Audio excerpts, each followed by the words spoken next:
first we identify which cryptos we want to buy. Now we bought them on the exchange that we wanted. How do we actually store them? And how we make sure they do not disappear and no one is actually stealing them from us? Just because this reminds me of the guy that used to pay 10K of Bitcoins for 2 pizzas or something like that. So yeah, how do you keep those coins safe? It's pretty funny, just to before you transition, it's pretty funny because I actually saw on Instagram recently the actual video of the guy talking about buying like two pizzas with like the 10,000 like Bitcoin. I just like, oh my god, like I just couldn't laugh. It was so sad. It was just so sad. But anyway, let's get back to it. So firstly, you need to set an account. And when I'm talking about setting an account, I'm not just talking about setting an account after having your exchange, setting an account in exchange. You need to choose a wallet.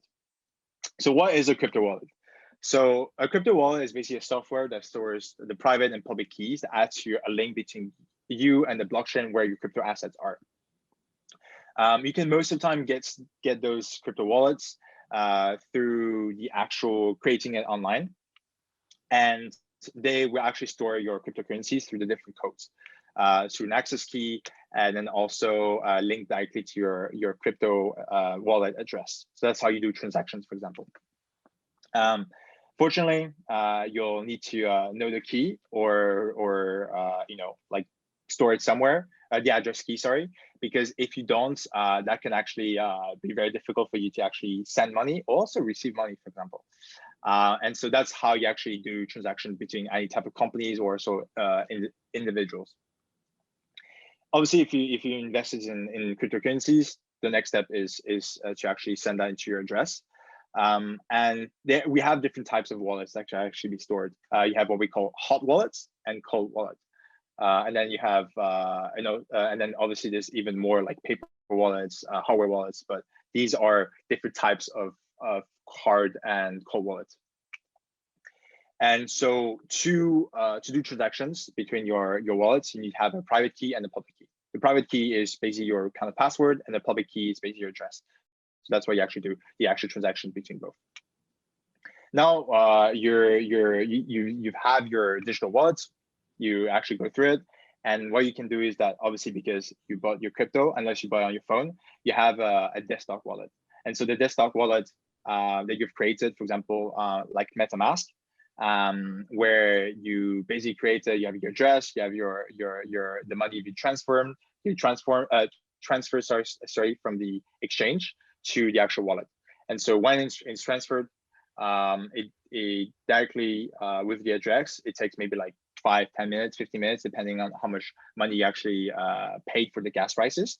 And therefore like that will actually let it to go straightforward, and then you have your money, but you don't get the full money of it because of the transaction cost. And so with the online wallets, you have it on desktop. You can also use certain types of what we call software, and the software will be directly linked to your in your laptop, and so you can directly access it through the cloud. These are a bit more safer because they're harder to actually hack than online wallet, which despite the actual whole space to be quite decentralized, sometimes you can actually get hacked for some reason. Not a lot of people actually get hacked nowadays. I think it's more about people losing the actual the password, so that could actually be a bit annoying. But back in the days, you used to be able to get hacked.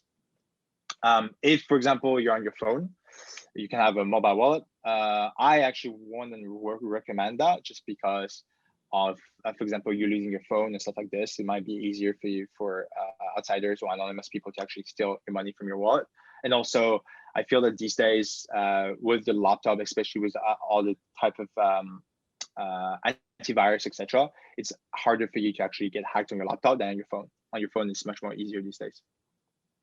The hardware wallets, they are very kind of like hardware devices, such as USB key, and they're very, very secure because you have a key for the software that you're using, and the actual key that also has a password. So you have, and then you have another password onto it. So you have 3 passwords. and the 3 passwords are totally different. So that makes it very, very hard to actually hack, but also, if you actually don't write it, you can actually lose your money. So it can be a bit difficult. And yeah, so there are very good examples of it. However, I would say that if you want to store them, the best way is to keep them off exchanges. So when you buy the actual cryptocurrencies, you might want to actually have the temptation to actually just store that on Binance, Crypto.com, etc. I actually have some of my cryptos stored, but that's because I have a different type of strategy. Having some cryptos that if something that happens, I sell them, where other long-term investment where I actually store them on my hardware wallet. But in general, don't store all of them in exchanges, just because despite having their type of fund, it's also not great. And also, like, you want to have the full control of your cryptocurrencies. Yeah. No, for sure. Well, I guess you can also buy cryptos on eToro, for example, or on trading funds too. But there's no such thing as a wallet that you can do, or at least not that easily accessible. But yeah. you mentioned there, Mark, about the hot and cold wallets, and I was wondering if you could expand on that. So okay, so the differences between hot and cold wallets, and it's something that obviously at first when I was doing my own education, I was like, what, like hot and cold, like what was the difference basically? So a hot storage is like the wallet that you can actually carry around in your pocket, and the cold wallet is something that is more akin to your savings bank account. So what I mean by this is that if you want to use your cryptocurrencies, you have on your hot wallet. So for example, on your phone or on the exchange. Where the cold wallet, on the other time, is something like a hardware wallet or stored more on a more secured manner. So for example, the hotness of it. When I mean the hotness of the wallet is basically and it's kind of a weird usage, but basically the hotness of internet, the connected directly into the internet. And so you can actually use it as an exchange wallet, this desktop clients, the mobile wallets. So you can just by connecting into the suite 3G or any type of internet connection, you can start trading or start selling or start buying. So it's very nice. It's very quick, and you can it's a very more proactive aspect of cryptocurrencies. And so through those wallets, you can also very efficiently and very quickly accept micropayments. So if you're a big guy that likes to, or not big guy, but if you're an individual that likes to get paid on cryptocurrencies by cryptocurrencies, it's probably the best way for you to actually best wallet to actually have. Or for example, if you're in a country which has rampant inflation, such as we have right now in Turkey, it's also a nice way to actually protect your wealth, and also as a better means of payment than a very inflated lira, which we have right now. And that's also another topic that I kind of want to include. With central bank digital currencies incoming, we will have what we call like the hot wallet coming through with the CBDCs and the money directly going to it.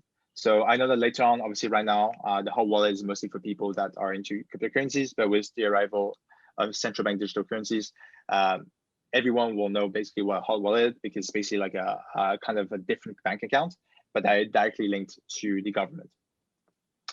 And so what are the very pros of the hot storage? Obviously, the quick access to funds, the wide number of options and support for different types of devices, so you can be very proactive with it, and the very user-friendly UIs and how simple it is. However, as I said, there's obviously always pros and cons. And the cons is that the exposure to cybercrime with the different kinds of hackers, the ransom, the malicious actors, and the constant threat. That's why, especially if you're using your phones, for example, you might want to have a very good antivirus and also a good understanding of what to do and what not to do with your wallet, and the actual protection behind it. There's also sometimes ways to actually destroy it. So I know that sounds a bit a bit kind of logical, but if you destroy your laptop or something bad happens to your phone, for example, it's going to be a bit annoying for you to actually retrieve your account, your wallet. And if, for example, and I don't know, a lot of people do that, they actually have their password stored in their phone. yeah, like it's just gonna take a lot of time, and you might not have the quickness of it. And you could also lose all the restoration details, so that can be a bit annoying about the password, the actual app, and etc. And so the different types of hot wallet you can actually have are online wallets, such as MetaMask. You have the cloud wallet, the mobile wallet, the desktop wallet, and also what you call multi-site wallets. Now we have cold wallets. So cold wallets are what we call offline wallets, and so they're the aspect of the cold. This is more of a form of a secure kind of storage. And for me, it is more like I store my long-term investments on those cold wallets. So it's very a long-term sort of vision. However, there's obviously a lot of risk that you actually get from them. And the funny thing is that you actually get a lot of risk. You get more people losing their money from the cold wallets than the actual hard wallets, which is pretty ironic. And this comes from the reasons that because of it coming from a USB key, and because of the protection from a USB key, and also directly linked most of the time to either your phone or to your laptop, there's a lot of password. And trust me, when you have your first USB key, you'll understand what I mean by very long password and very random password. You can't create your password. The only password you can create is the login key to the link, the link to your USB key, and then the other one we actually enter. But apart from that, the actual big password that you actually have is most likely a 25-word password, and it's very, very random. Oh yeah, it's totally random. So unless you might want to actually take notes of it. And I personally, what I did is that I actually wrote it.